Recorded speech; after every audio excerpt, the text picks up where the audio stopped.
عاش النادي الاهلي، عاش جمهور النادي الاهلي، عاش النادي الاهلي بجمهوره، عاش جمهور النادي الاهلي بالنادي الاهلي. لايكات على قد ما تقدر من جمهور النادي الاهلي، خلي الفيديو يوصل لاكبر قاعده جماهيريه من جمهور النادي الاهلي. معاشة اخبار لوز، اخبار عن النادي الاهلي، اخبار عن الفرق المصريه، عن الفرق العالميه، وهنتكلم وندردش على الكواليس صفقات النادي الاهلي واللي حصل امبارح في مباراه الاهلي والجونه، وشاره علي معلول شاره القياده للنادي الاهلي. بس بالله عليك يا اخي قبل ما نبتدي باي حاجه ما تبخلش على باللايك والاشتراك وفعل الجرس، وخير ما نبدا بيه الصلاه على الحبيب.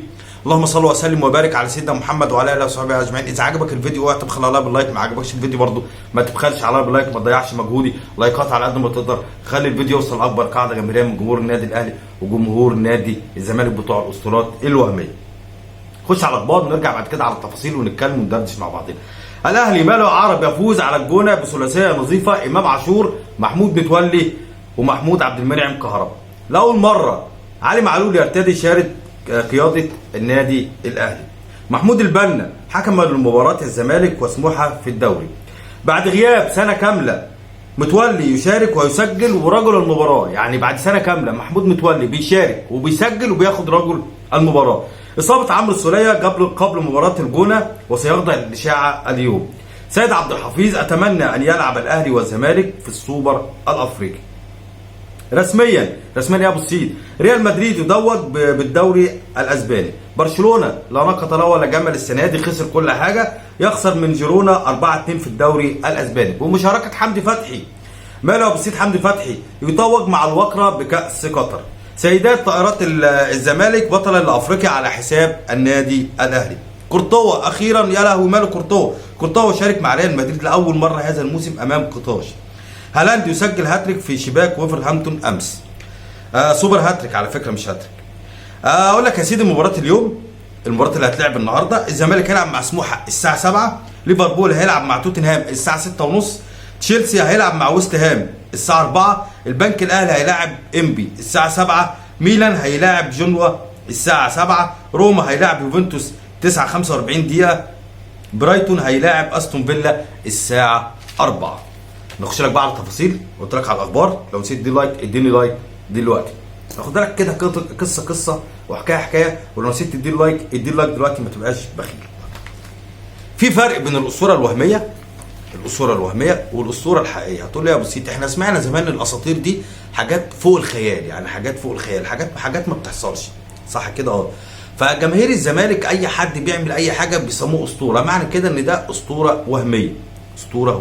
تعال بقى على الاسطوره الحقيقيه. الاسطوره الحقيقيه اللي هو بيعمل حاجه في الواقع، حاجه ملموسه، حاجه بتتلمس، حاجه انت بتشوفها، صح كده؟ مش حاجه من الخيال. هتقول لي ازاي يا ابو سيد؟ هقول لك يا سيدي، هجيب لك كابتن محمود عبد المنعم شيكابالا كابتن نادي الزمالك، والكابتن علي معلول لاعب النادي الاهلي واول مره يرتدي شاره القياده للنادي الاهلي امبارح. طيب ايه الفرق يا ابو سيد؟ هقول لك حاضر. محمود عبد المنعم شيكابالا، محمود عبد الرازق شيكابالا انا اسف، الزمالك بيصنفوا اساطير من اساطير نادي الزمالك. جمهور نادي الزمالك بيصنفوا كده، واعلاميين نادي الزمالك يقول لك من افضل مش عارف ايه لاعبين نادي الزمالك ومن اساطير نادي الزمالك، يعني جمهور نادي الزمالك واعلام نادي الزمالك واداريين نادي الزمالك مجمعين كلهم ان الراجل ده اسطوره، ان شيكابالا اسطوره. طيب هتسالهم سؤال، يعني هنسال اسئله طبيعيه. ما الاسطوره ده اللي عمل حاجه فوق الخيال، حاجه فوق الواقع، حاجه يعني ما بتحصلش.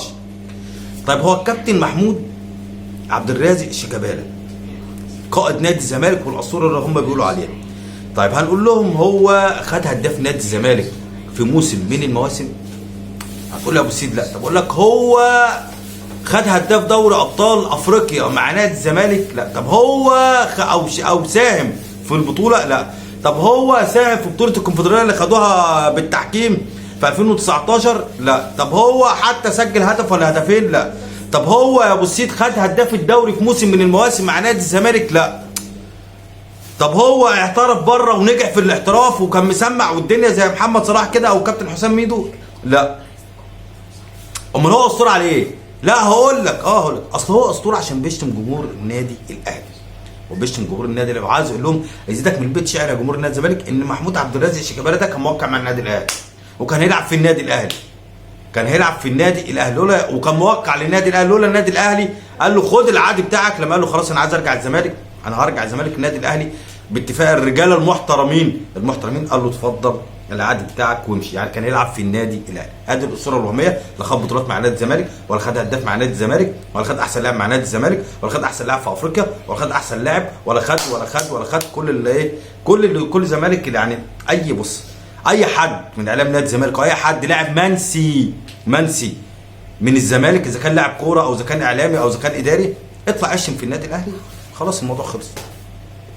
انت كده بقيت ترند. زي امبارح بقول لك هم شاغلين نفسهم بالنادي الاهلي. امبارح جون النادي الاهلي الاولاني يقول لك لا اوف سايد يا عم الحاج، لا يا عم الحاج ما تدخلش صوتك، ده مش اوف سايد على فكره، لا اصل انتوا رسمتوا الخطوط غلط.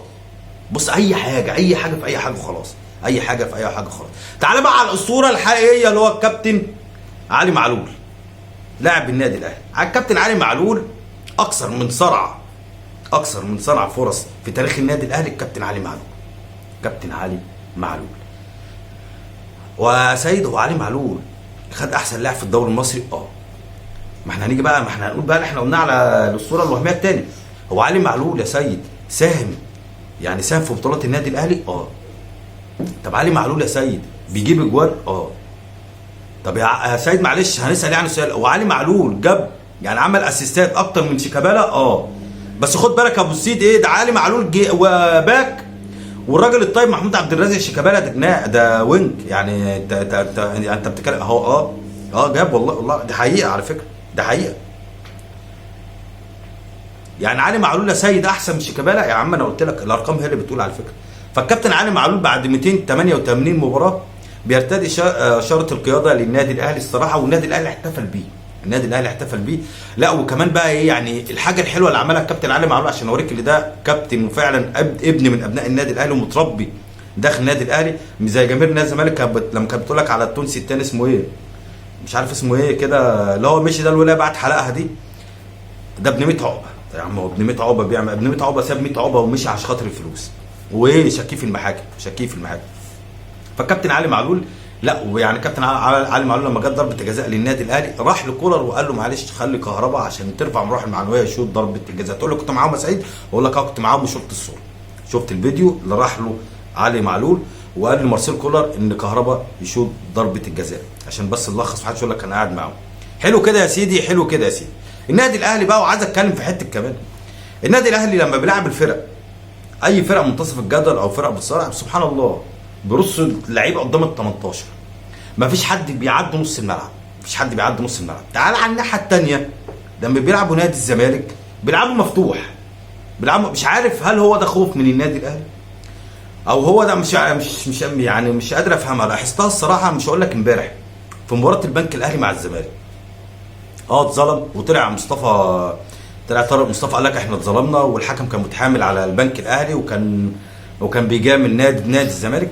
بس انا هرجع ان هو لاعب النادي الاهلي بطريقه على الهجمه المرتده، ولاعب نادي الزمالك مفتوح المفتوحين. يعني افتح يا عم الحاج، افتح ودوس، خلي الزمالك يجيب جون 2 3. هل ده عشان خايف من النادي الاهلي فقفل، فشايف نادي الزمالك على الله ان شاء الله قال لك يا عم الحاج لا ده عادي؟ فانا مش فاهمها الصراحه، مش فاهم. يعني الكابتن علاء عبعال برضه امبارح كان بيلعب زوم ديفنس امبارح، يعني بيلعب تحت نص الملعب، كان معاه بيلعب 5-4-1، فقافل الدنيا خالص، قافل على علي معلول، قافل على الجناح بيرسي تاو، وقافل على محمد عمر كمال عبد الواحد، قافل على حسين الشحات. تحس اللعيبه مش واخده راحتها خالص، كل تلاقي يعني قافل على الجناحين او قافل على الونجين اللي هم مصدر خطوره للنادي الاهلي، لحد ما جه امام عاشور وفك الطرف دوت بشوطه ولا اروع عشان يسجل الهدف الاولاني. فده مش عارف يعني ده ايه، يعني مش فاهم. اذا عجبك الفيديو وقتها خليها باللايك والاشتراك وفعل الجرس، ولو نسيت تديني لايك اديني لايك دلوقتي عشان يوصلك مني كل جديد، دوس على كلمه الكل وعشان يوصلك كل جديد من عرب. والسلام عليكم ورحمه الله وبركاته.